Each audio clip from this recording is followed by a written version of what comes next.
C'était quelque chose qui me plaisait de pouvoir prendre soin des aînés. Moi aujourd'hui, je suis bien dans mon travail. La journée, c'est le matin, c'est les soins. L'après-midi, c'est plus des animations. Nous, on a la chance de faire partie d'une structure où c'est les soignants qui font les animations. Et c'est ça qui est bien parce qu'on fait aussi bien du loto que des mots fléchés, que des quiz musicaux. Donc on fait vraiment plein de choses diverses et variées. On joue même à la Wii. J'avais envie de changement. Je me suis dit, je vais revenir dans le domaine du soin, mais vraiment du soin à la personne. Je me suis dit, je vais postuler dans un EHPAD. Que je savais ce que c'était que de prendre soin des gens. Donc je me suis dit que j'allais pouvoir me valoriser comme ça lors de l'entretien d'embauche. Et en fait, on m'a proposé la formation Pierrette. On m'a dit que voilà, c'était une formation de 3 mois en lien avec Pôle emploi qui me permettait en fait d'avoir une formation, d'avoir des bases sur le métier de soignant en EHPAD notamment. Donc j'ai dit oui tout de suite. Ça venait totalement compléter mon parcours et surtout je me suis dit je vais avoir une formation. Je me suis dit ça y est, ça va aussi me valoriser moi en tant que personne et en tant que soignant aussi auprès de mes collègues mais aussi auprès des résidents. Je suis plus sûre dans mes gestes, je suis plus sûre dans les soins que je prodigue. J'avais vu un programme sur la télé qui parlait d'aide-soignante et je ne connaissais pas du tout ce métier. Et c'est de là que ça a commencé à sortir. Et du coup, il y avait le projet Pierrette et c'est arrivé un bon moment. J'aime bien aider les gens, j'aime bien être là, faire des soins. Et je parlais à Pôle emploi, je suis allée avec ma conseillère et ma conseillère m'a dit oui, il y a une formation qui débute là, qui commence, c'est projet Pierrette. Comme je n'avais pas eu d'expérience, et du coup, c'était un bon début pour moi, elle m'a dit. Et du coup, j'ai dit, ok, on y va.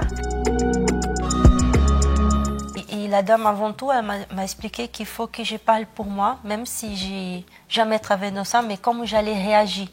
J'étais déjà dans la peau du métier. Si c'était moi, j'allais faire ça et ça et ça, et du coup, ça a bien passé.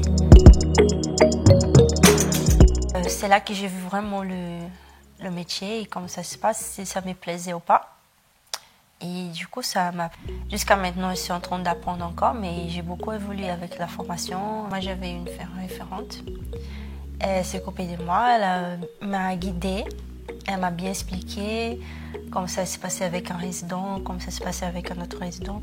Parce que j'avais un blocage avec les résidents, j'avais peur en fait de lui faire mal.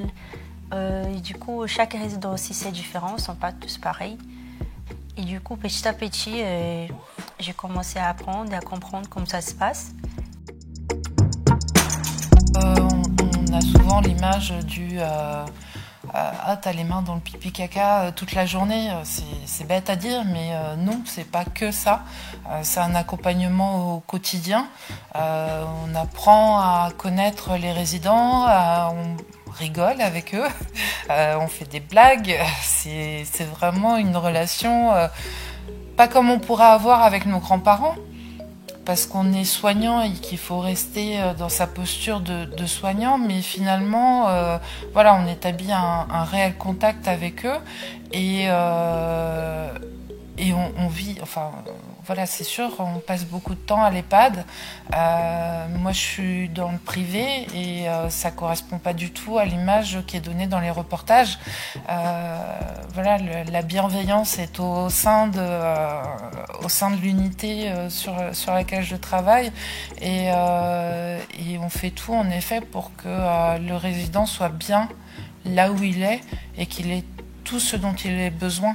Et ça se passe bien, on arrive à contrôler, à passer un temps avec chaque résident, à faire attention, à faire son soin tranquillement. C'est vrai qu'on est un peu speed des fois, mais des fois non. Des fois, quand il manque de personnel, on doit faire vite. Mais quand on a une équipe complète, ça passe super bien, on arrive à bien accompagner chaque résident. Moi, je dirais qu'il faut tenter le coup, parce que faut venir en stage. Faut venir voir sur place la réalité et Et c'est pas plus compliqué comme métier qu'un autre. On nous apprend comment faire, on est formé et on acquiert tous les jours des nouvelles compétences. Et c'est ça qui est bien, c'est que chaque jour ne se ressemble pas. Donc il faut y aller. Il faut y aller, il faut essayer.